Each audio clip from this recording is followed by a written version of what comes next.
يا صباح الفل، ازيكم عاملين ايه؟ الحقيقة أنا عايز أتكلم معاكم النهاردة على أداة مهمة جدا، ومهم جدا تبقوا عارفينها.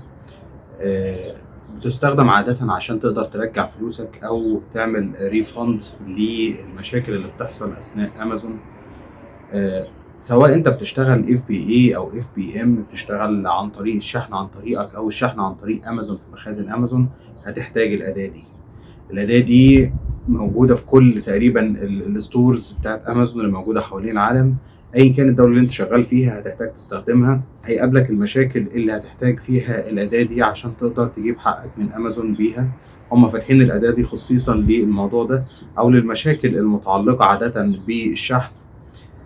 سواء الشحن ده جاي لك من أمازون أو رايح لأمازون أو رجع من العميل بايظ أو أي حالة من الحالات دي. على العموم أنا هقول لكم الحالات كلها اللي موجودة، ودايما أنت شوف الموقف الخاص بيك خاص بإيه بالظبط، وتقدر تقدم طلب استرجاع لقيمة المنتج اللي رجع لك تالف ده.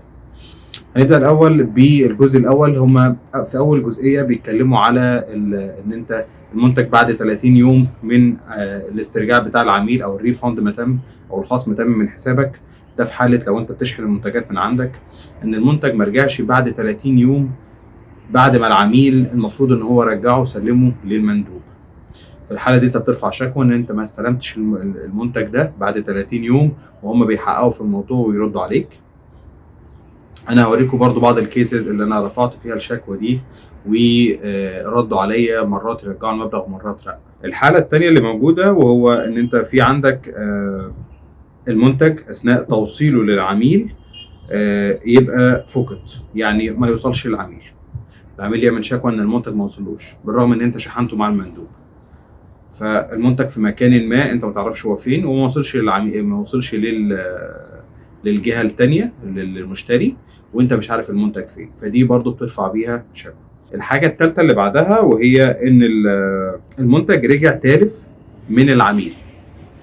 رجع تالف من العميل دي برضو انت، بس انت في الحاله دي بقى خد بالك انت بتعمل ايه بالظبط. انت لازم تبقى مصور المنتج وتغليفه وكل شيء فيه وهو شغال قبل ما تشحنه للعميل، ويكون معاك صور ليه بعد ما يرجع لك بالتلف اللي فيه عشان توضح لهم التلف فيه وبناء عليه تطلب تعويض. في كمان حالتين موجودين، وهو ان المنتج كان تالف اثناء رجوعه بس مش المشتري السبب. ممكن يكون شركة الشحن اللي طبعا طالما في شحن في الموضوع ممكن تبقى شركة الشحن هي السبب في الموضوع، تسببت في حدوث تلف في القطعة اللي انت او المنتج بتاعك، فدي برضو بتبلغ بيها. او ان كان في مشكله في التوصيل للعميل ودي احنا اتكلمنا عليها قبل كده. باقي بس حاجه اخيره ان ودي حصلت الحقيقه في مصر في كذا موقف، ان المنتج اللي راح للعميل رجع في علبه ورجع منتج تاني. كان في واحد في البدايه خالص كان بيتكلم على انه كان بيبيع ماك بوك تقريبا قيمته حوالي 45,000 او حاجه زي كده. الماك بوك ده راح لعميل والعميل رجعه مكانه في علبه الماك بوك 2. فطبعا الموضوع كان كبير واتعرف، وبعدها بقى الاوبشن ده موجود في السيفتي كليمز تقدر تقدم عليه طبعا. احنا هنا اتكلمنا على الخمس انواع تقريبا او الخمس حاجات اللي ممكن يكون فيهم السيفتي كليمز في حاله لو انت بتشحن المنتج عن طريقك انت. في حاله في حاله واحده بس، في حاله لو المنتج بيتشحن عن طريق امازون، وهو حاله ان امازون بتسحب المنتج من عندها وترجعه لك ويرجع لك في حاله غير اللي انت كنت موديه فيها. انت كنت مودي الحاجات في شكل كويس، الحاجات متغلفه، الحاجات سليمه مفيش فيها اي مشكله.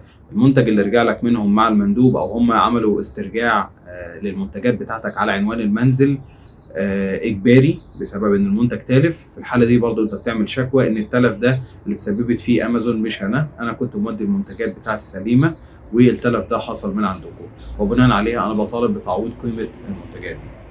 مش عايز اطول عليكم اكتر من كده، وان شاء الله قريب هنزل لكم كورس كامل على البيع على امازون. ممكن بعض الحلقات منه تكون مجانيه والبعض التاني هيكون مدفوع، لانه يعني هياخد مجهود جبار بصراحه عشان نقدر نحط الاساسات اللي نبدا بيها في البيع على امازون.